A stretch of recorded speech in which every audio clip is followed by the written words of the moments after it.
It started with an ad, a stupid, bizarre ad that popped up as I was mindlessly scrolling one night. Get revenge on anyone for just $49.95 plus taxes, results guaranteed. The image above it was weird. A grainy, low-resolution photo of a cake, lopsided and half-frosted, sitting in the middle of a dimly lit room. There were no candles. No decorations, just a single tiny knife stuck in the center, like someone had tried to cut a slice but given up halfway. Below it in bold red letters, "Start your 7-day plan today." I laughed, then I clicked. I skimmed the fine print, something about escalating consequences and a series of pranks over 7 days to the nominated victim, finality of contract. One line caught my eye. Recipient must be personally known to the sender. This includes in-person acquaintances, direct online communication, or individuals whose written words the sender has read. Weird wording, but I barely paid attention. When I reached a section where I had to type in a name, I hesitated. It felt childish, but Megan was the obvious choice.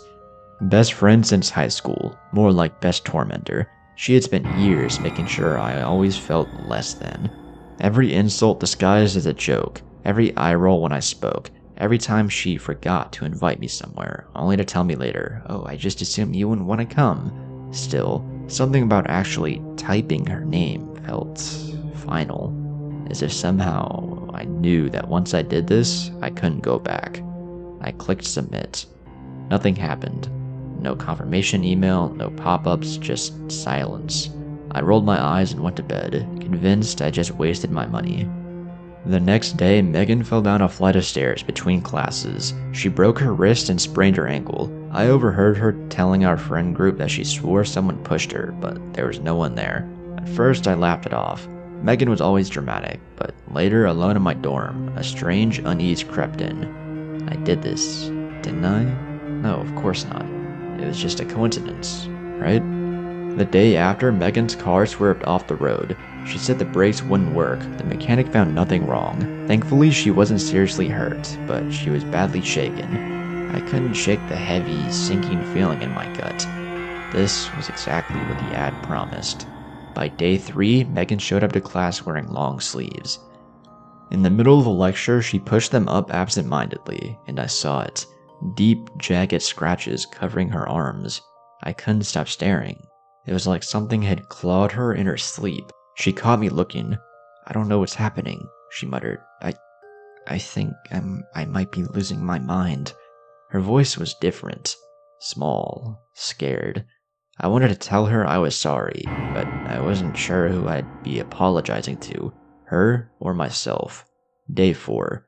I passed by her dorm, and the door was open. People were gathered around, whispering. I peeked inside. Liar. Thief. The words were spray-painted across the walls in jagged, erratic lines. Her roommate swore Megan hadn't left her bed all night. The door had been locked from the inside. Day 5. It was during class. Megan coughed, then choked, then vomited. Teeth. Not her own. Her mouth was still full, but these were yellowed, broken, crumbling, like they'd been ripped from dozens of different people. She screamed, and I nearly did too.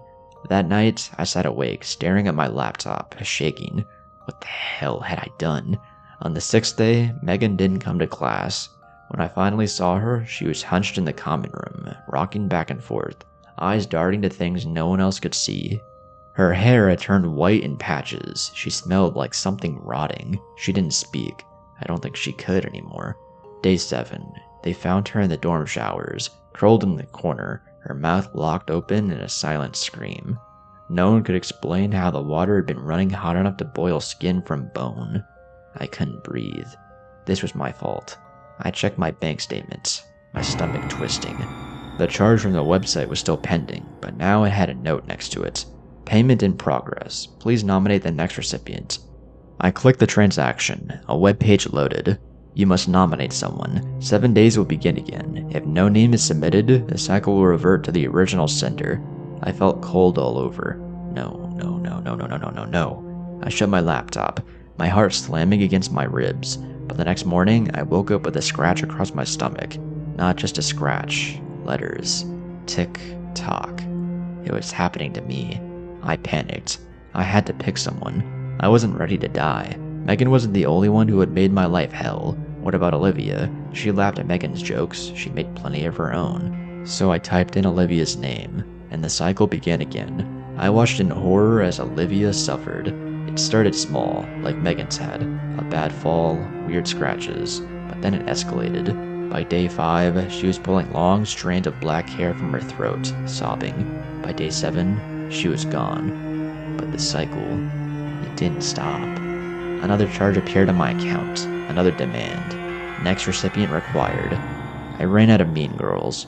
Then I nominated a professor who humiliated me in front of the whole class. Then a barista who sneered at me when I fumbled my order. Then a roommate from high school. Each time, the cycle restarted. Each time, I had to watch as someone else unraveled. Teeth falling out, fingers bending backwards, rotting smells that clung to them even after they scrubbed their skin raw. Every death felt heavier. Every choice felt worse. And then, I ran out of names. I stared at the empty box on the website. My hand shook. I knew what would happen if I didn't submit a name. The cycle would revert to me. I tried entering celebrities, strangers, politicians. It rejected them. The recipient must be personally known to the sender. This includes in-person acquaintances, direct online communication, or individuals whose written words the sender has read. My breath caught in my throat. There was no one left. And now it's day 6. I woke up covered in scratches, my reflection whispering things I don't understand. I feel something watching me from the corner of every room. The floorboards creak when no one is there. I know it's waiting for me tomorrow. I only have a day left, and I have no one else to choose but you.